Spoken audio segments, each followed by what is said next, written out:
ए जो एते सारा लाउ डंक पत्र देखुचंती आमे एटा को किछि दिन तळे गोटे लाउ गछ लगेई दिथिलु हेले केबे भाबी नथलु गोटे लाउ गछरु एते गुडे पत्र आ डंक माडी जिवो बोली आ ए गोटे लाउ गछरु आमे बहुत गुडे लाउ खाइ सलुनी आ ता सहित पत्र आ डंक भी खाइ सलुनी।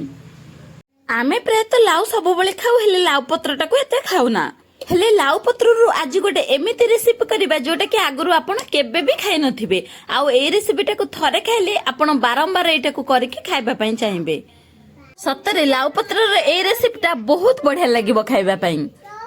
एबे तो खरा दिन आसी गलानी आ खरा दिन आसला माने पखाला तो निश्चय किया हबो आ पखाला सहित एटा खाइबा पई बहुत बढ़िया लागिबो। आज आमे बनेइबा आलू मसला दिया लाउ पत्र बरा आउ ए नुआ रेसिपीटा को बनेबा पई प्रथमे आमे लाउ पत्र तोलिबा। लाउ पत्र तोलिला बेले आमे कणिया कणिया लाउ पत्र तोलिबा जमे भी बुढ़ा पत्र तोलिबानी। लाउ पत्रटा को तोली सरी आम बाडरे तो कंचा लंका हेछि सेथरो दुईटा तोली नबा। एबे लाउ पत्रटा को गोटे जागा रे रखिबा आ ताको बढ़िया से 2-3 थर पानी देकी बढ़िया से धोई नबा। एबे गोटे जागा रे किछि सिझा आलू नै जिबा आ ताको बढ़िया भाबे चकटी दबा।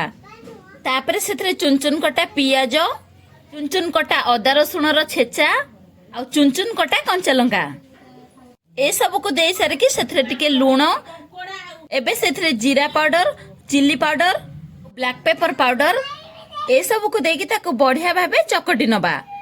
आ आलूटा चकटा हला भितरे जो लाउ पत्रटा को रखिथिले धोइकी सेटा को भलो भाबे टिके पोछि नबा। एबे लाउ पत्र गोटे आनिबा आ ता मझिरे जो आलू मसलाटा को करके एबे रखिले से आलू मसलाटा को देई दबा। एबे ताको बढ़िया भाबे फोल्डिंग कर दबा आ गोटे परे गोटे करके ताको प्लेट रे रखिबा।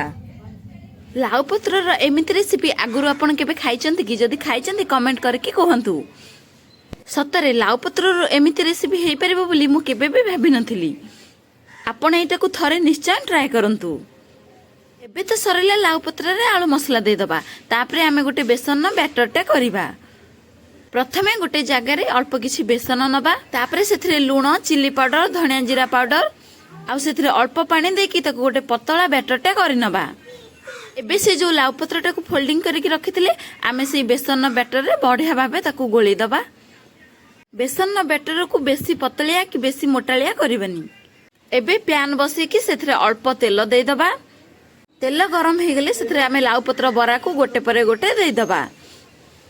आ गोटे साइड बरा हे गेला परे ताको आ गोटे साइड को पलटै दबा आ ताको बढ़िया भाबे गोल्डन कलर हैला पर्यंत बढ़िया भाबे क्रिस्पी करके भाजी नबा।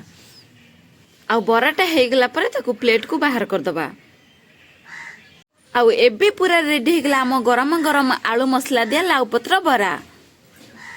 आपण एटा को खाली पेट रे गरम भात सहित नहले पखाला सहित खाइ परिबे हेले पखाला सहित आर टेस्टटा पूरा जबरदस्त। आउ आपण माने भी जोठी लाउ गछ देखुचंती लाउ पत्र को निश्चय थरे तोली कानंतु आउ एई भलिया थरे आलू मसला दिया बरा ट्राई करंतु देखिबे बहुत बढ़िया लागिवो। वीडियो भल लागिथिले गोटे लाइक शेयर आउ सब्सक्राइब करबा पई।